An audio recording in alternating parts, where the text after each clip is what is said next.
So dear students, IR spectroscopy के continuation में आज हम बात करेंगे break down of Born Oppenheimer approximation. So what is interaction between vibrational and rotational levels? We know very well each vibrational energy level is associated with various rotational energy levels. हर एक vibrational energy level के अंदर कई rotational energy level होते हैं. So let we consider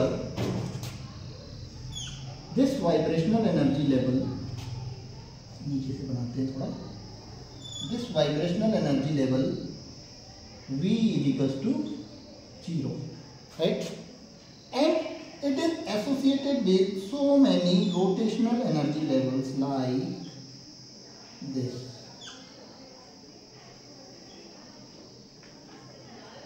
This is first vibrational energy level, right? And we are considering the another vibrational energy level. अभी class के बाद we are considering another vibrational energy level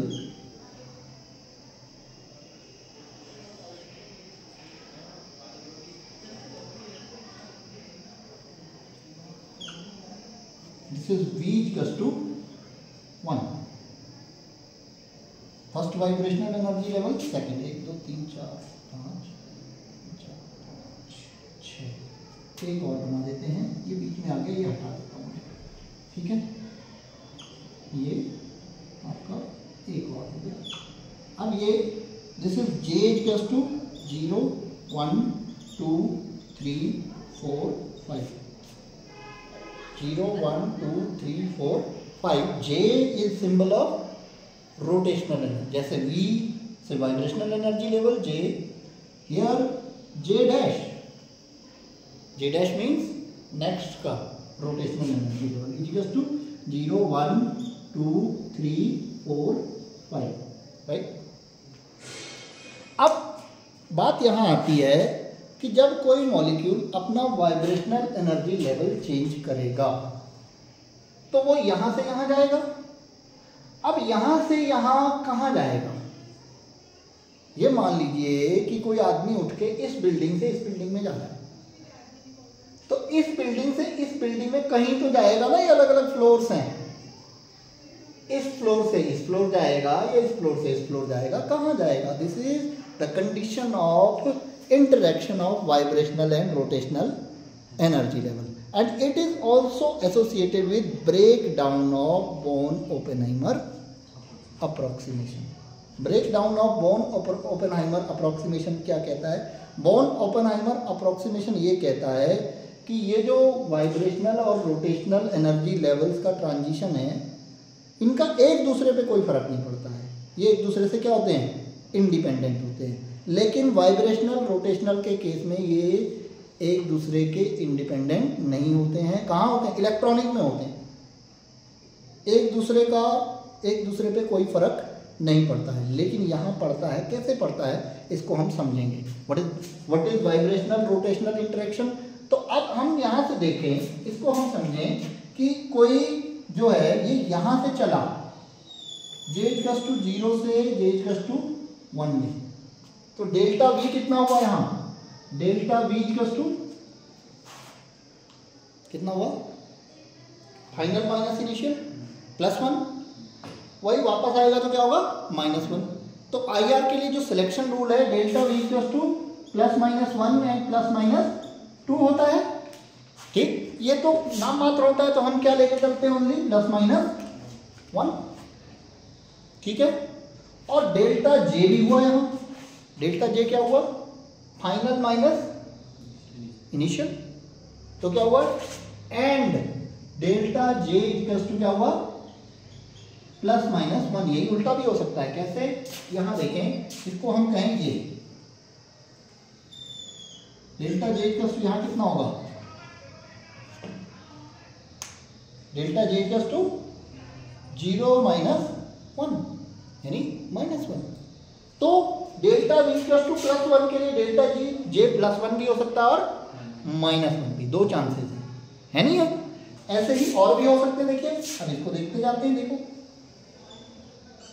ये 1 to 2 गया तो भी delta V क्या होगा, +1 है, डेल्टा J भी +1 है। ऐसे ही और चांसेस देखिए हम बनाते जाएं। देखिए यहां 2 से 3, ठीक है, ऐसे ही और 3 से 4 एंड 4 से 5। क्या आप समझ पाए? समझ पाए ना? ऐसे ही अब इधर करेंगे हम, इधर माइनस वाला देखेंगे, यहां देखना 2 से 1, समझ में आ रहा? 2 से 1, ऐसे ही 3 से 2, ऐसे ही 4 से 3 और 5 से 4, ठीक है। अब हमारे पास होगा क्या, इन सब में, इन लाइंस में अंतर होगा एनर्जी का। क्या होगा? एनर्जी का डिफरेंस होगा।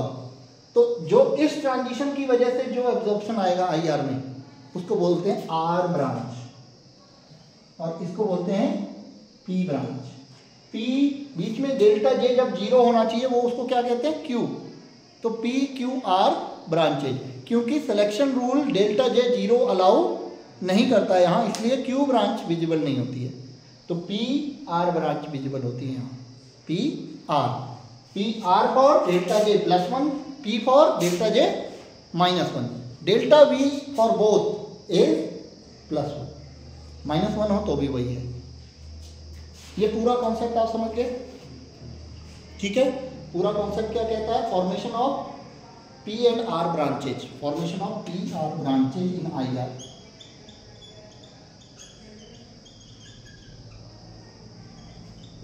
PR branches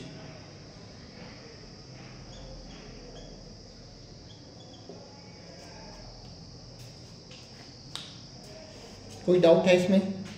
Here delta V equal to +-1 and delta J equals to +-1, this is selection rule here. अब हम बात कर लेते हैं थोड़ा सा ओपेनहाइमर अप्रोक्सीमेशन के अकॉर्डिंग, यहाँ ब्रेक डाउन क्या हो रहा है, क्या दिक्कत है, ठीक है। ये तो PR ब्रांचेज ऐसे आपको क्लेरिफाई होती हैं कि ये कैसे कैसे चेंज हो रहा है, ठीक है। अब हम बात करते हैं आगे एनर्जी की।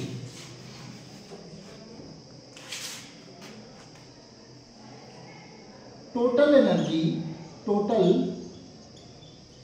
वाइब्रेशनल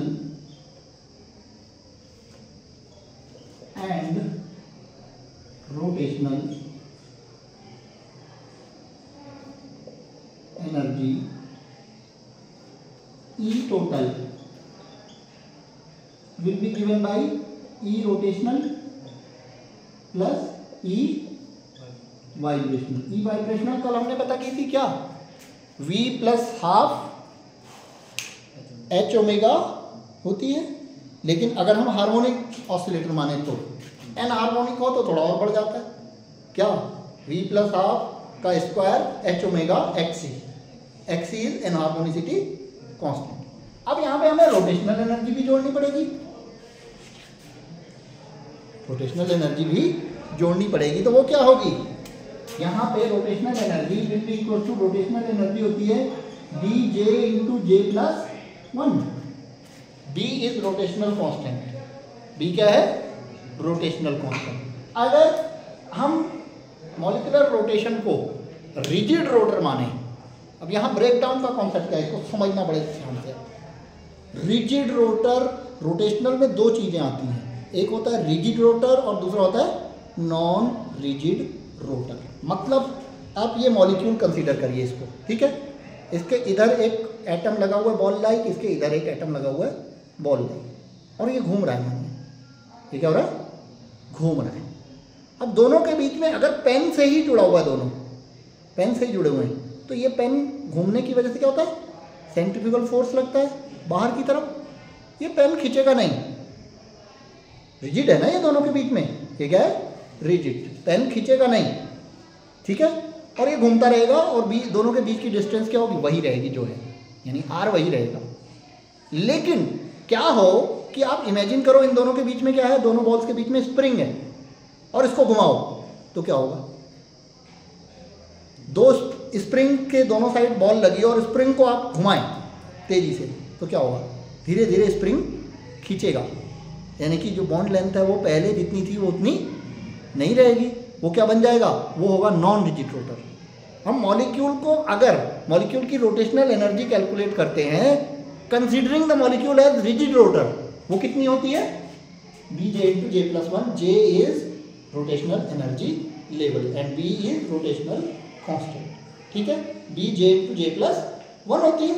लेकिन एक्चुअल में क्या हम क्या मानते हैं IR में, एटम्स किससे जुड़े हुए हैं, स्प्रिंग से, वो वाइब्रेट कर रहे हैं, जब वो वाइब्रेट ही कर रहे हैं तो घूमेंगे तो और ज़्यादा बॉन्ड लेंथ चेंज होगी, यानी कि वाइब्रेशन के साथ रोटेशन अगर होगा तो बॉन्ड लेंथ और ज़्यादा बदलेगी।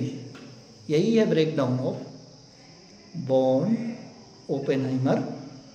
क्या vibration is also affecting the rotation because we are considering every bond is vibrating and vibrating bond will have more non-rigid nature। होगा नहीं होगा, कोई वाइब्रेटिंग बॉन्ड है तो उसका नॉन रिजिड जो बिहेवियर होगा वो ज़्यादा होगा ड्यू टू वाइब्रेशन। तो अब यहाँ होता क्या है, जो एक्चुअल में नॉन रिजिड रोटर की होती है energy Bj² into J+1² Bj² minus और minus H J³ J+1 cube and so on, ये चलता जाता है, मतलब रोटेशन पे ज़्यादा इफेक्ट होता है। ये जो है नॉन रिजिड रोटर कांस्टेंट है, ये दोनों, जैसे हम वहाँ एक्सी लाते हैं ना एनहार्मोनिसिटी, वैसे यहाँ ये क्या आता है, ये वो आते हैं नॉन रिजिड के लिए। This is rotational energy for non rigid rotor. Plus क्या होगा इसमें, प्लस क्या होगा, वाइब्रेशनल एनर्जी होगी। वाइब्रेशनल एनर्जी क्या है, V+1/2 H omega minus V+1/2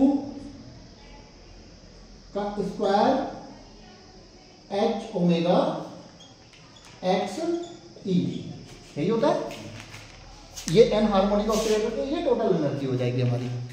अब जब ये इतना कॉम्प्लिकेटेड मैटर बन जाएगा, ये भी कॉम्प्लिकेटेड ये भी कॉम्प्लिकेटेड, तो हम जो ट्रांजिशंस हैं वो कैलकुलेट इजीली नहीं कर पाएंगे। तो जिसकी वजह से हम ये चीज़ें, ये वाला, क्योंकि ये इसको हम मान लेते हैं कि ये बहुत नेग्लिजिबल है और इसको हम हटा सकते हैं, ये बहुत क्या है, नेग्लिजिबल है। और अगर रिजिड रोटर हो और हार्मोनिक ऑसिलेटर हो तो ये दो टर्म्स बचेंगे खाली, फिर क्या ये और ये बचेंगे ना।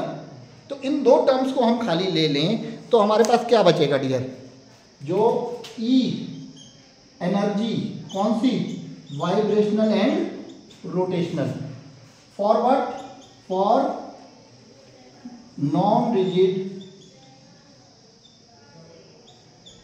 या हार्मोनिक ऑसिलेटर कह रहे, फॉर हार्मोनिक ऑसिलेटर, ठीक, फॉर हार्मोनिक ऑसिलेटर। अब यहां क्या आएगा, यह आ जाएगा Bj इंटू J+1, बाकी हम सब छोड़ देंगे, प्लस V1/2 H ओमेगा, यही आएगा।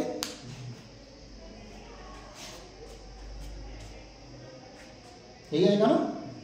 अब हम ट्रांजिशंस कैलकुलेट कर सकते हैं। अब हम क्या करेंगे, ट्रांजिशन कैलकुलेट करेंगे। अब यहाँ देखिए ट्रांजिशंस हम कैलकुलेट करेंगे, दो सिलेक्शन रूल हमारे लगे हैं। क्या हमारे दो सिलेक्शन रूल हैं, एक तो है क्या डेल्टा J और एक डेल्टा V। तो अब दोनों को बदलेंगे, हम दोनों को बदलेंगे, ठीक है। तो हम पहले एनर्जी निकालें किसकी, E V=0 और J=0 की। किसकी एनर्जी निकाल रहे हैं, जब V 0 था और J भी 0 था तो टोटल एनर्जी कितनी होगी, टोटल एनर्जी, ये भी 0 है और ये 0 है तो ये तो पूरा ही हट जाएगा, J 0 है तो ये तो पूरा हट जाएगा।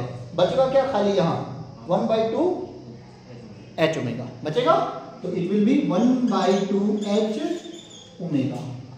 Is that right? ऐसे ही हम निकाल लें E V equals to 1 and J equals to 1। अब ये यही हुआ, देखिए यहाँ पे जब ये कहाँ था, V equals to 0, J equals to 0, V 0 है, J भी 0 है, लेकिन यहाँ पे क्या है, V 1 है और J भी क्या है, 1 है ना? यानी कि इस वाले ट्रांजिशन की मैं बात कर रहा हूँ। तो क्या आएगा डियर, निकालो, बताओ क्या आएगा। यहाँ 1 रख दे तो क्या आ जाएगा, 1 B तो वैसे ही रहेगा, 1 इंटू 1 प्लस 1 2, तो यहाँ क्या बच जाएगा 2B, सॉरी 2B, क्या बचेगा 2B बचेगा, ठीक है। प्लस यहाँ हम 1 रखेंगे तो क्या आएगा 3/2, क्या आएगा 3/2 एच ओमेगा, ठीक है, ठीक है, ये दो निकल गए, कोई दिक्कत है इसमें। अब जब ये ट्रांजिशन हुआ तो हम क्या निकाल सकते हैं, delta E this minus this, ये माइनस ये तो होगा, तो ये माइनस ये होगा तो कर लें, ये माइनस ये, तो क्या होगा 2B plus 3/2 H omega minus 1/2 H omega, ठीक होगा। This B equals to 2B plus H omega.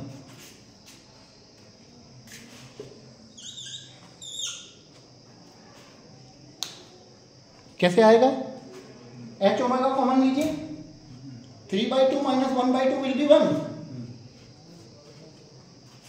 3/2 minus 1/2 will be 1, H omega common आ गया, तो ये बचा हमारा delta E equals to 2B plus H omega. This is difference of energy, ये सबके लिए डिफरेंस ऑफ एनर्जी हम ऐसे, इस वाले के लिए एग्जाम्पल के तौर पे हमने निकाला, ऐसे इसके लिए निकाल सकते हैं, ऐसे इसके लिए भी, सबके लिए हम कैलकुलेट कर सकते हैं। कोई डाउट इसमें? This is formation of PR branches. This is the case, जब हम यहाँ पे नोट कर लीजिए, when we take IR spectra, when we take IR spectra of carbon monoxide,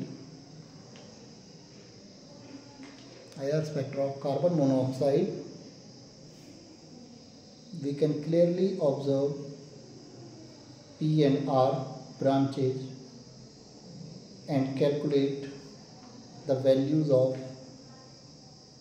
B and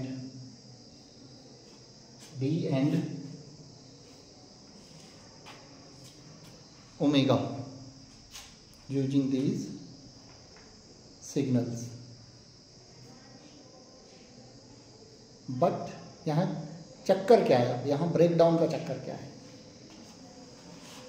यहाँ देखिएगा आप थोड़ा सा समझना, ब्रेक डाउन क्या होगा। दो झंझट हैं, हम हार्मोनिक ऑसिलेटर मान लें, ठीक है, होता वो भी नहीं है, तो हमने ये छोड़ दिया चलेगा। अब हम इसको रिजिड रोटर कैसे मान लें, क्योंकि वाइब्रेट तो वो करेगा ही, रिजिड तो हम मान ही नहीं सकते, तो हमें ये लेना ही लेना पड़ेगा। दिस इज द ब्रेकडाउन, मतलब कि हम प्योरली जो आइडियल सिचुएशन है उसमें हम नहीं जा सकते, ये बहुत कॉम्प्लिकेटेड सिचुएशन है, ये सब लेना ही पड़ेगा। This is breakdown means vibrations can never be included with rigid rotor, ठीक है। तो according to Born Oppenheimer approximation, there is no interactions between various transitions, but vibrations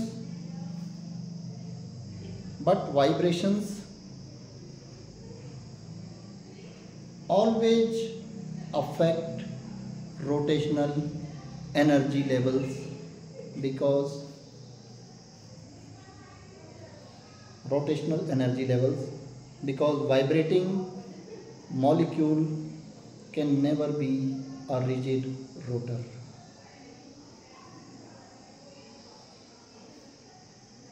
Vibrating molecule can never be a rigid rotor.